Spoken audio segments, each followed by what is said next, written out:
After the huge success of Arnold Schwarzenegger's Conan the Barbarian in 1982, a shitload of cheaper sword and sorcery films got made from all over the world. Sword and sorcery films are a mixture between the old school sword and sandal movies, with an added fantasy element to them. The Italians were of course in the forefront of these films, with fun films such as Attor the Invincible, You're the Hunter from the Future, and The Barbarians, just to mention a few. The Warrior and the Sorceress has been put in a category as being a Conan ripoff, but that's really unfair to the film. This film is basically a remake of Akira Kurosawa's Yojimbo, just set in a sword and sorcery landscape. Now, would this film have been made if Conan didn't do that greatly?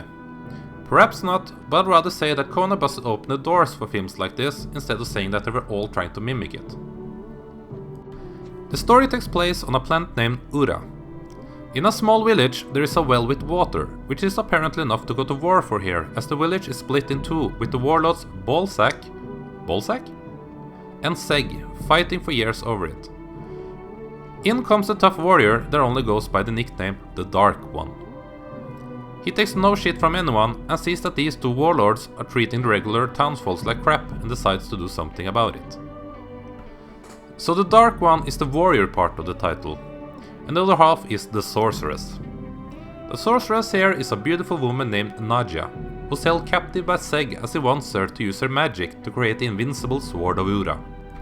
Other than having actress Maria Socas, who you might also remember from Wizards of the Lost Kingdom and Deathstalker 2, walking around as Nadia in only a G-string with the boobs being exposed for the entire movie, Nadia doesn't really do that much to make her deserve to be mentioned in the title of the film. The warrior is played by the always awesome David Carradine, who sadly passed away in 2009. If you've seen some B-movies in your time, then you must be familiar with this awesome actor. And if not, then I'm sure you've seen him as Bill in Quentin Tarantino's Kill Bill. He looks like he's having fun in the role as the Dark One, and he carries the film with ease. The film was produced by Roger Corman's New Horizon Pictures, and the filming took place in Argentina, as about 10 other Corman movies also did at the same time, including the awesome Deathstalker.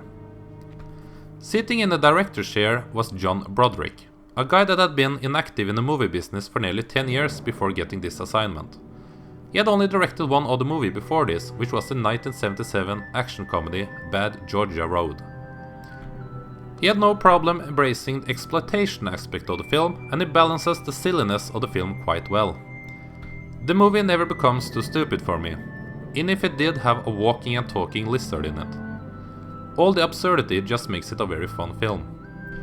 Broderick would go on to do more as a producer after this film, with credits including films such as Howling Six the Freaks, which isn't all that bad actually, and the very entertaining Dolph Lundgren flick Shogun in Little Tokyo. I do wish that there were more fantasy stuff in this film though. It sort of just teases you with the magical instead of going full on and delivering some mind-blowing stuff. There is a mutant slaymaster named Burgo, and a woman with 4 breasts and a stinger coming out of her navel, and some other weird creatures. But I do wish that there were more stuff like that, as the possibilities here were endless. Like, perhaps they could add a woman with 6 breasts or 8 breasts. The story is awful, and the movie ends on a lackluster note, as there is no great final showdown in this one. The action sequences aren't all that great either, although Carradine is trying his best there. But even so, the movie is just so much fun that I had no problem overlooking its flaws. And somehow this movie actually made nearly $3 million at the theaters at the time. Quite a different time, huh? So should you check out The Warrior and the Sorceress? Well, if you like 80s sword and fantasy films, then yes. If this looks too stupid for your taste, then you should probably just stay away from it. Actually, the only thing you really need to do is take a look at the awesome cover art for the film. If this cover makes you interested, then go ahead and check it out. Now, I had more fun with this film than I frankly think I was supposed to. For me, it was an awesome experience, and with that in mind, I'm giving the final score for the film a 3.5 out of 5. Now, who else out there has seen The Warrior and the Sorceress? Do you agree with my praise for the film? Which sword and sorcery movie would you recommend? Let me know in the comment section below, and subscribe for more reviews coming very soon.